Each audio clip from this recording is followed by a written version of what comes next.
Boa noite, queridos irmãos e irmãs que acessam a página da Sociedade Espírita de Auxílio Fraternidade. Sejam bem-vindos a esse espaço virtual da nossa casa. Sintam-se acolhidos e abraçados, mesmo distantes. Na noite de hoje, mais uma vez, trazemos uma exposição doutrinária baseada no nosso Evangelho segundo o Espiritismo, uma das obras básicas da doutrina espírita. Lá no capítulo 8º, que tem por título Bem-aventurados os que têm puro o coração, nós temos os itens 20 e 21, e que será o tema que será abordado essa noite. Esse tema tem o título também, Bem-aventurados os que têm fechados os olhos. Quem vai conduzir as nossas reflexões é esse irmão nosso que está conosco aqui hoje, Humberto Borer Garay, trabalhador da nossa casa, conhecido de todos nós. Boa noite, Garay, seja bem-vindo e fique à vontade para conduzir os nossos corações. Boa noite, Delmar. Muito obrigado pelo teu carinho de sempre ao nos conduzir na tarefa. Que a paz seja em todas as casas que ora adentramos. Os objetivos, ou o objetivo fundamental da doutrina espírita está contido numa pequena frase: formar homens de bem. Há uma outra frase que, podemos dizer assim, vai definir como a doutrina espírita entende que se formarão os homens de bem e qual é a tarefa de todos nós. Frase esta cunhada pelo codificador da doutrina espírita, Allan Kardec, com base em reflexões, uma inferência a partir da resposta que Jesus dá quando perguntado pelos fariseus qual era o maior mandamento da lei. E ele disse: amar a Deus sobre todas as coisas e o próximo como a si mesmo. E a partir dessa resposta, o codificador faz então a sua reflexão, o seu raciocínio, porque a doutrina espírita é fé raciocinada. E ele conclui que se não se pode amar a Deus sem amar ao próximo, e não podendo amar ao próximo sem amar a Deus, e não podendo amar a Deus sem a prática da caridade para com o próximo, todos os deveres do homem se resumem nesta máxima: fora da caridade não há salvação. Assim é que ele não fala especificamente na doutrina espírita, mas em qualquer lugar, em qualquer parte, onde haja a caridade, ali pode haver também a tão esperada salvação, nem sempre bem compreendida, mas muito esperada. Também há uma outra frase que nós poderíamos dizer que ela mostra a nossa chegada à casa espírita. Também produto de estudo, de observações. Então, o caminho que nos leva à casa espírita está resumido nesta pequena frase que diz: pelo amor ou pela dor. Assim é que quando nós vamos ir ao centro espírita, na busca da solução para as nossas dores, porque é ínfimo o número daqueles que vão pelo outro motivo, pelo amor, nós já sabemos que fora da caridade não haverá salvação. Mas que tipo de dor poderia nos levar à casa espírita? Quando alguma enfermidade nos ataca, um problema físico, E nós vamos ao médico e o médico examina, nada encontra, pede exames e esses estudos nada dizem. Nós ficamos preocupados, não sabendo como compreender o que nos acontece, e a medicina, que é fundamental, e nós não devemos nunca deixar de ir ao nosso médico, não consegue encontrar uma razão mais específica. Até que alguém, então, nos sugere, por que não vai ao centro espírita? Faz um atendimento fraterno. Por certo, vai encontrar orientação e explicação para o que te acontece.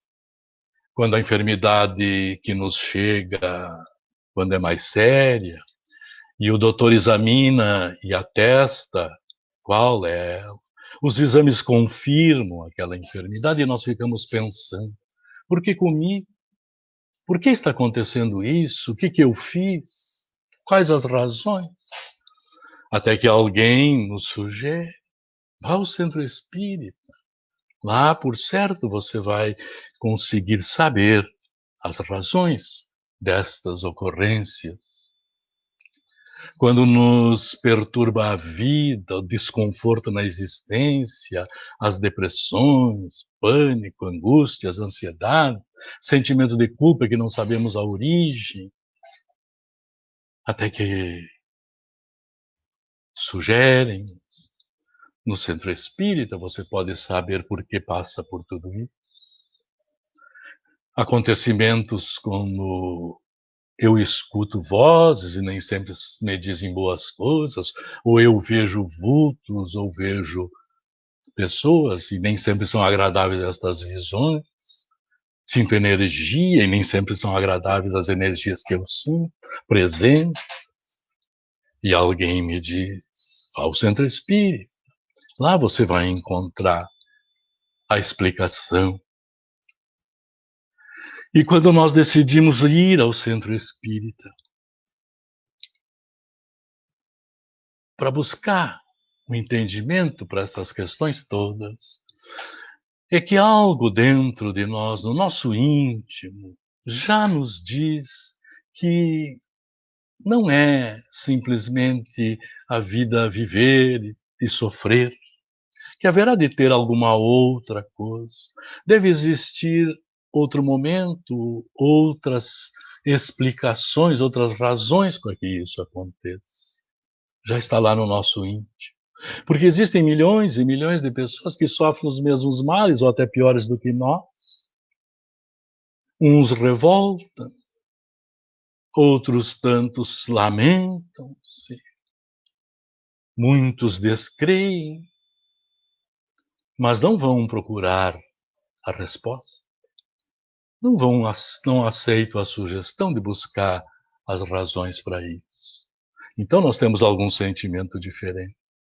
E quando nós vamos, então, ao centro espírita, nós vamos aprender, em primeiro lugar, que Deus é a suprema inteligência do universo, é causa primária de todas as coisas, e que a tudo rege com leis sábias e justas, e que tem estas leis por eterno princípio a felicidade de todos.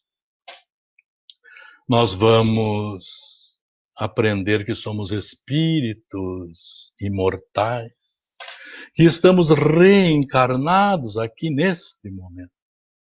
E que se nós não encontramos, então, razões para as nossas dificuldades nesta vida, elas haverão de estar nestas existências anteriores que já tivemos. Porque Deus é justo, porque jamais se engana, nunca se distrai.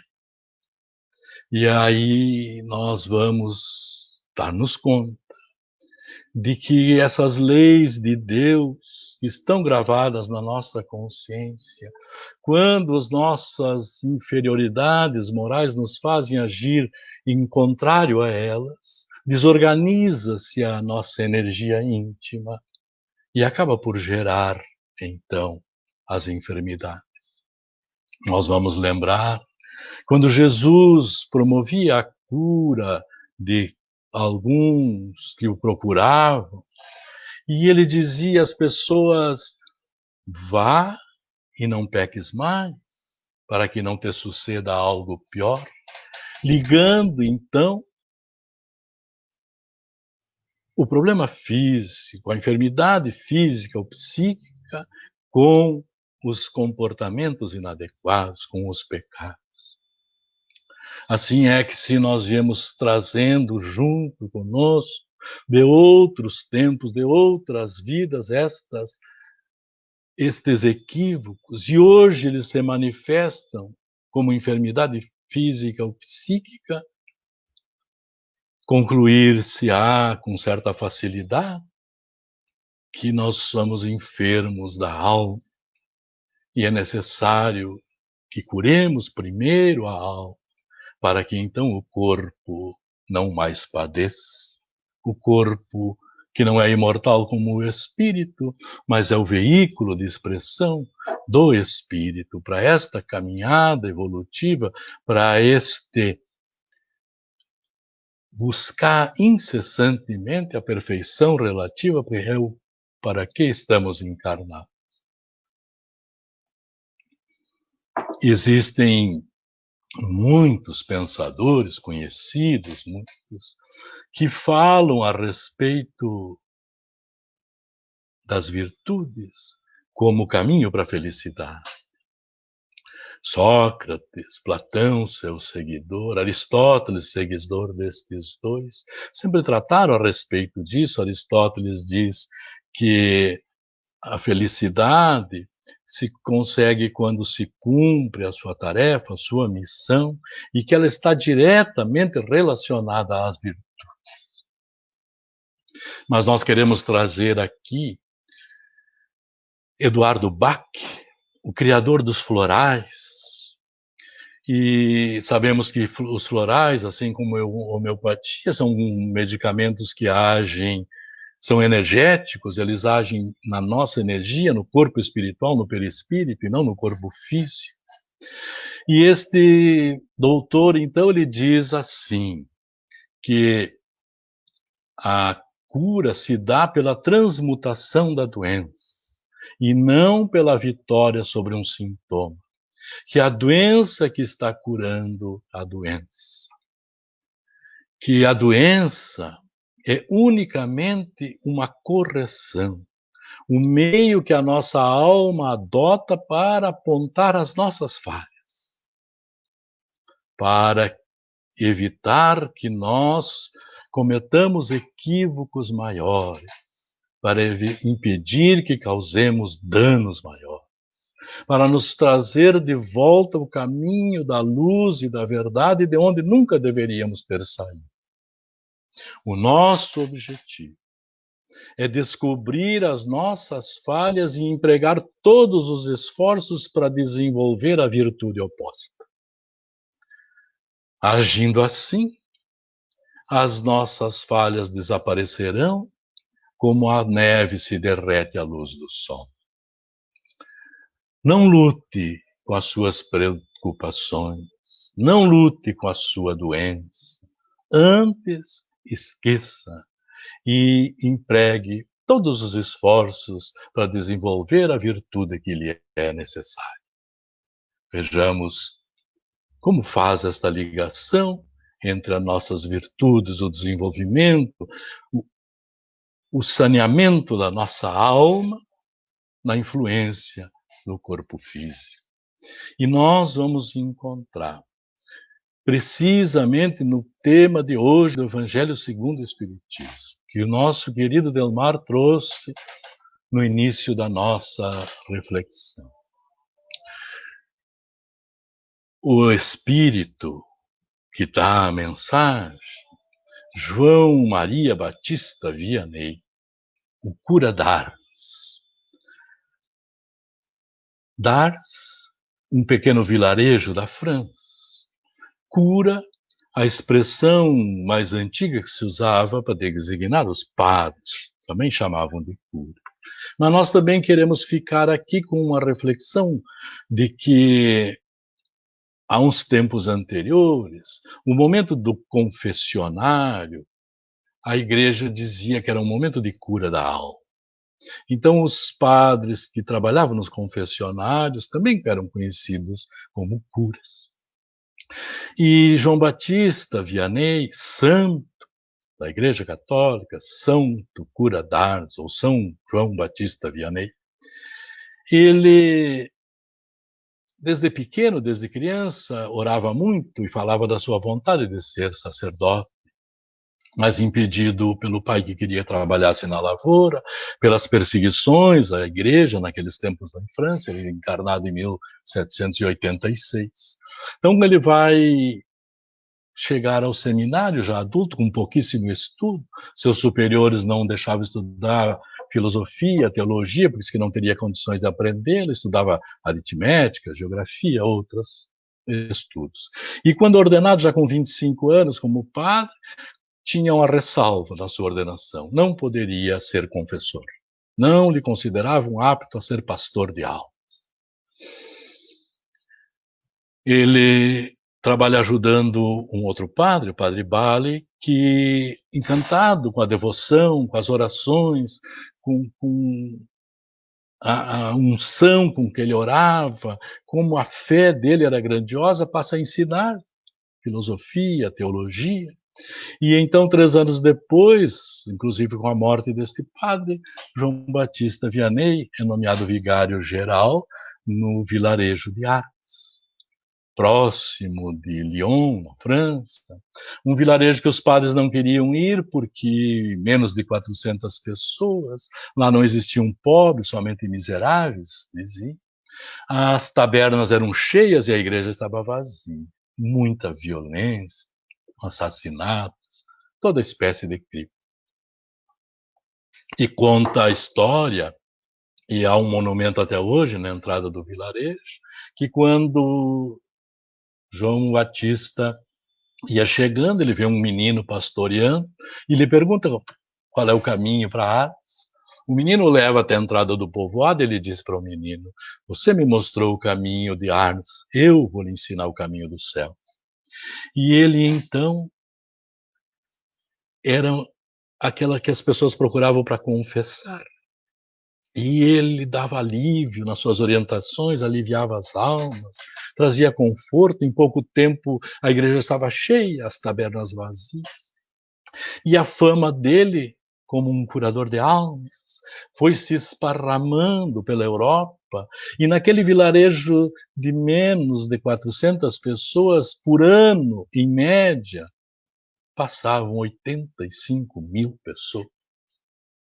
Ele trabalhava, às vezes, o dia inteiro no confessionário e as pessoas mais de dias na fila para falar com ele.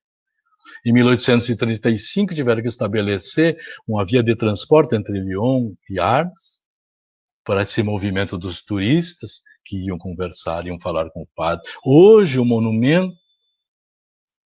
em honra ao cura d'Arles recebe a visita de 500 mil pessoas por ano. Ele tinha um relacionamento muito próximo, como ele mesmo disse uma vez, com Maria, com Santa Filomena, uma das fiéis da igreja que fazia arrecadações, que estava muito doente e ela pedia a cura ou a morte. Ela chega um dia e o cura estava enfermo, estava em seu quarto, e ela escuta vozes conversando no quarto. E ela ouve uma voz assim maviosa, fantástica, linda, e pergunta para cura d'Arles: o que você quer?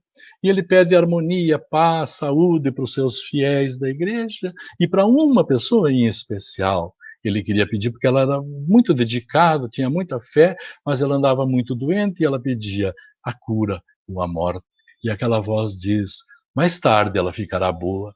E ela abre a porta e mostra que ela era uma pessoa com condições da vidência, porque ela enxerga aquele vulto lindo, aquela mulher bonita, formosa, pairando no ar, e ela olha e diz: mãe do céu, me leva contigo. E ela diz: mais tarde, e desaparece. E aí, conversando com João Batista Vianney, ele lhe pergunta: quem você pensa que era esta senhora, e ela disse: eu pensei que era a Virgem Santíssima. Não te enganas, dizer.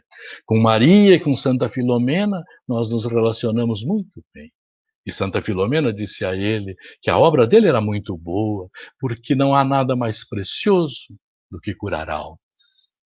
Assim ele disse a esta senhora: se você falar sobre isto que você viu, nunca mais eu te recebo na igreja.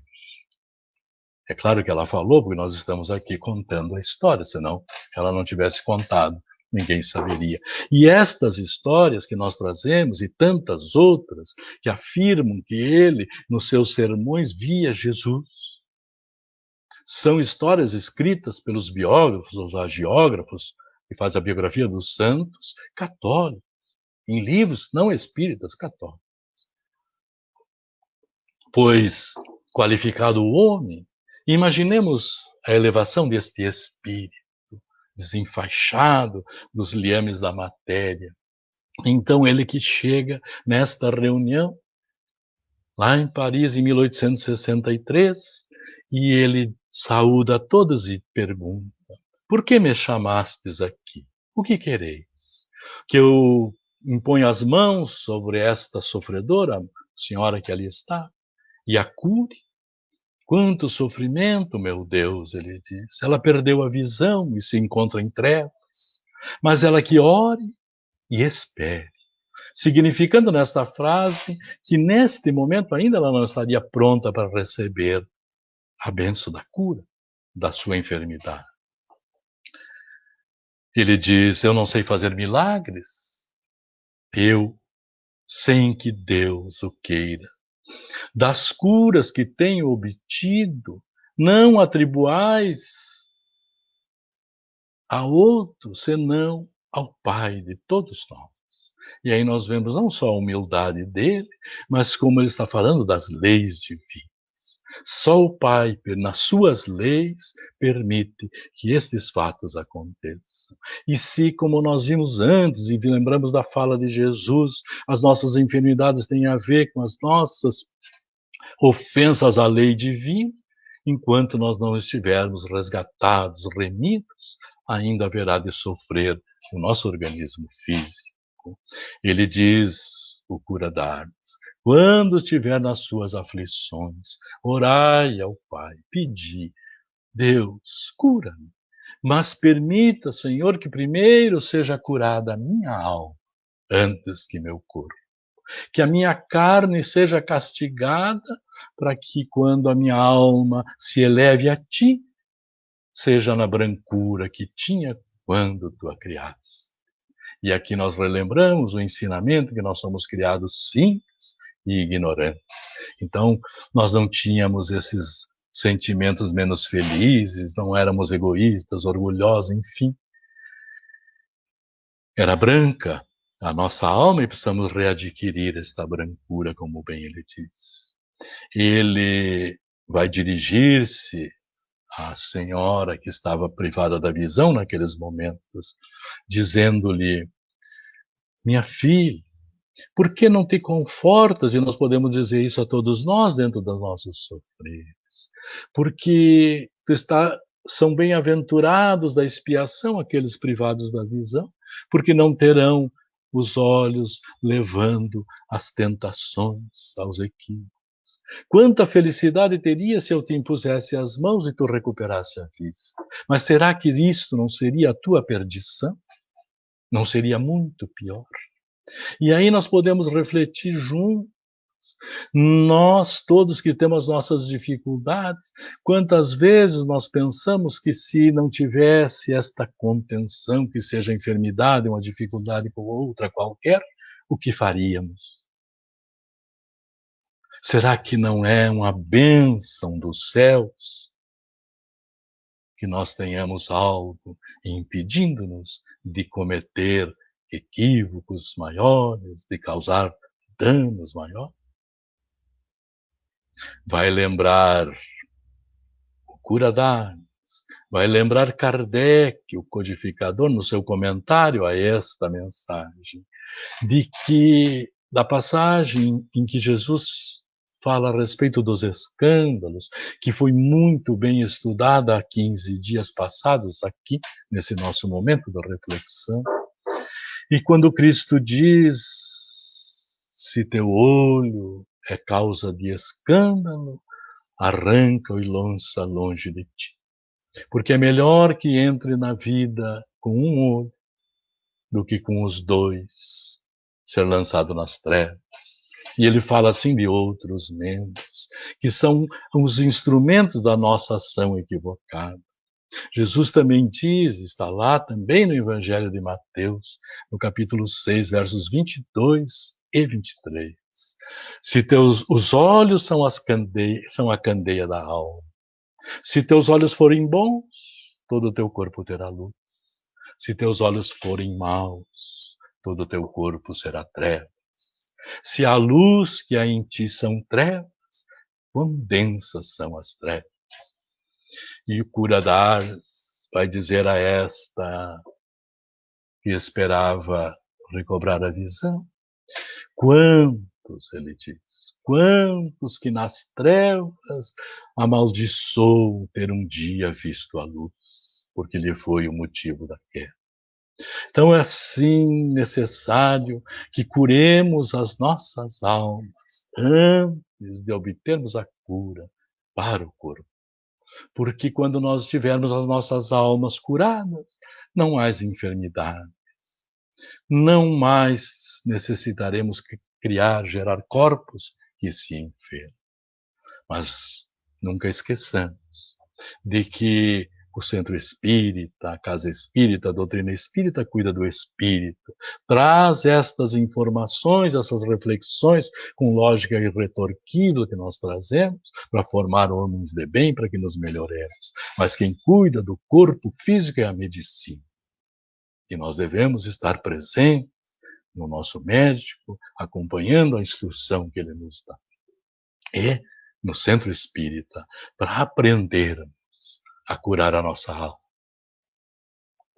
Todos nós, por certo, conhecemos aquela frase famosa que fala mens sana in corpore sano, mente sã em corpo são, e que muitas vezes é usada ou empregada com essa ideia de que precisa um corpo são para ter uma mente sã. E nós sabemos que isso não é verdadeiro, porque quantos nós conhecemos que em pleno vigor da saúde se entregam a uma vida dissoluta, ao crime, à drogadição, ao abuso da sua condição física sobre outros mais frágeis, enfim.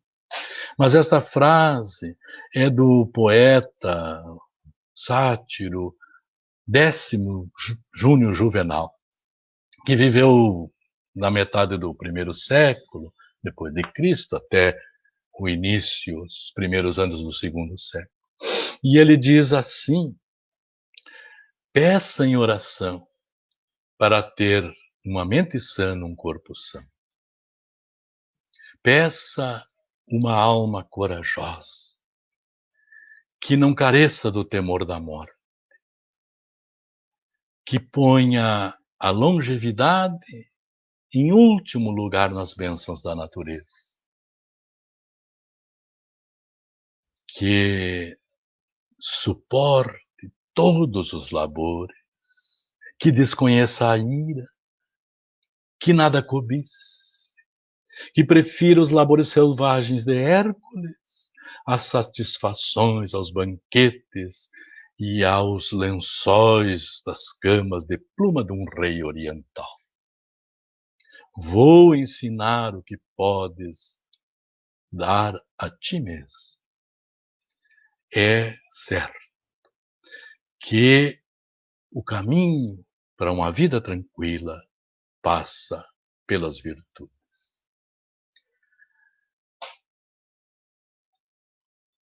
O codificador Allan Kardec, na Revista Espírita de março de 1858, ele traz a fala de um espírito, Bernard Palissy, que foi um ceramista francês dos anos de 1500 e que agora vivia em Júpiter, que é um planeta muito mais adiantado do que a Terra. E ele, entre as questões, porque ele vem espontaneamente falar, e o codificador perguntou para ele por que ele veio manifestar-se assim, e ele disse para contar coisas de lá, para entusiasmar a vocês nessa luta de vencer as más inclinações. E ele pergunta para ele se os corpos físicos de Júpiter tinham relação com os nossos. São os mesmos. E ele pergunta se ele poderia falar da estatura física deles, comparada com a nossa. São grandes e bem proporcionados. São maiores que os vossos maiores homens. O corpo é como o molde do espírito. É belo onde ele é bom. O envoltório é digno do espírito. Não é mais uma prisão. Volta a perguntar o codificador: estão sujeitos a doenças? E eles respondem: não mais estão sujeitos às vossas provações, às vossas enfermidades. Assim é que na cura da alma, que este pastor de almas traz nessa mensagem do Evangelho, vai levar-nos a esta condição tão sonhada, tão esperada, de não mais sofrermos fisicamente. Isso está tudo posto por Deus, depende de nós, dos nossos esforços, da nossa determinação, por sermos homens de bem, pessoas melhores. Casimiro Cunha, poeta encarnado e poeta como espírita,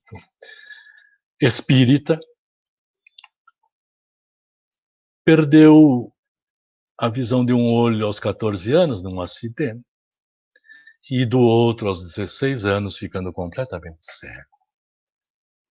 Ele vai ditar sombra e luz para este que foi uma das almas mais caridosas que todos nós, por certo, conhecemos, Francisco Cândido Xavier. E ele diz, então, vem a noite, volta o dia, cresce o broto, nasce a flor, vai a dor, surge a alegria, dourando a manhã do amor. Assim, depois da amargura que a vida terrena traz, a alma encontra na altura a luz, a ventura e a paz. Nós agradecemos muito a oportunidade de estarmos aqui neste encontro. Nós desejamos muita paz, muita harmonia para todos os corações que ora nos acompanham e convidamos a todos para um momento de prece com o nosso querido irmão Delmar, que vem de retorno, relembrando aquele verso, como que eu disse agora há pouco, vai a dor, surge a alegria. Daí a alegria, esse irmão querido. Obrigado, Garay. Obrigados a todos aqueles que nos assistem. Nós recordamos a todos que na nossa página, nesta página que vocês estão assistindo, nós temos lá os nossos plantões do atendimento fraterno, né? Temos os números lá. Esse contato pode ser feito através do WhatsApp, tem um horário lá, que, a partir do horário que está disponível para as pessoas fazerem o contato, sempre nas quartas-feiras, um tempo após a exposição doutrinária. No domingo também. Das 8h15, 20h15 às 9h15, o pessoal está no plantão aguardando as ligações. Muito bem, bem dito que o Garay falou. Isso na quarta e no domingo. E na segunda-feira, 16h45 às 17h45. Muito Perfeito. bem. Então, nós convidamos a todos aqueles que desejarem a fecharem os seus olhos, se assim quiserem. Vamos entrar em sintonia com Deus soberanamente justo e bom, que nos descreveu Garay através da sua exposição. E agradecer a Ele pela oportunidade da vida, pela oportunidade desta encarnação. Se estamos aflitos, se estamos amargurados ou se estamos felizes e corajosos, também podemos agradecer e buscá-lo e rogar a Deus, nosso Pai, o amparo nas nossas dificuldades, de espíritos que queremos ser a caminho de nos melhorarmos a cada dia.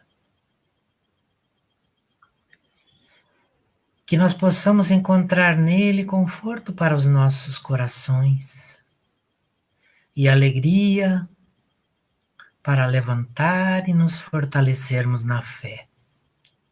Porque sabemos que quando o buscamos, nos tornamos mais fortes, recobramos o nosso ânimo e seguimos em frente. E nós podemos também rogar a Ele, a Jesus, aos benfeitores espirituais que nos acompanham, os nossos amigos espirituais,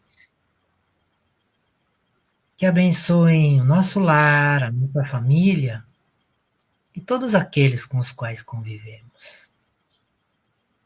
Mas com o nosso coração agradecido, nós também podemos pedir por todos aqueles que vagam no mundo, na dor e no sofrimento, porque ensina-nos a doutrina espírita que podemos praticar a caridade por eles, porque eles são também nossos irmãos na grande humanidade terrena, nesse nosso planeta que caminha para a regeneração, mas que nós podemos fazer parte desta regeneração, auxiliando como quisermos, com as nossas orações, com os nossos pensamentos elevados. E que eles, onde estiverem, recebam o amor desse Pai amoroso e justo. E também prossigam na sua caminhada. Aqueles que estão do outro lado da vida também podem estar nos nossos pensamentos.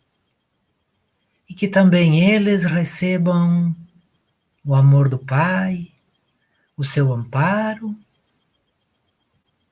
e a presença amorosa de Jesus e seus ceareiros. E assim faremos parte da grande humanidade, na fraternidade que queremos, na alegria que queremos para os outros, para alegrar também os nossos corações.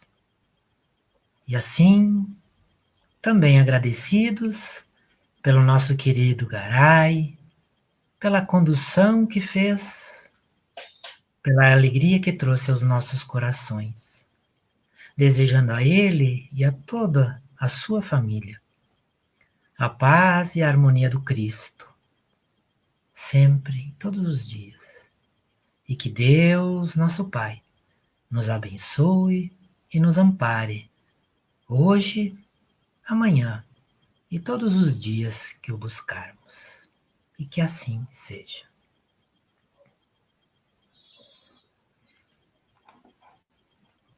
Muito obrigado a todos e boa noite.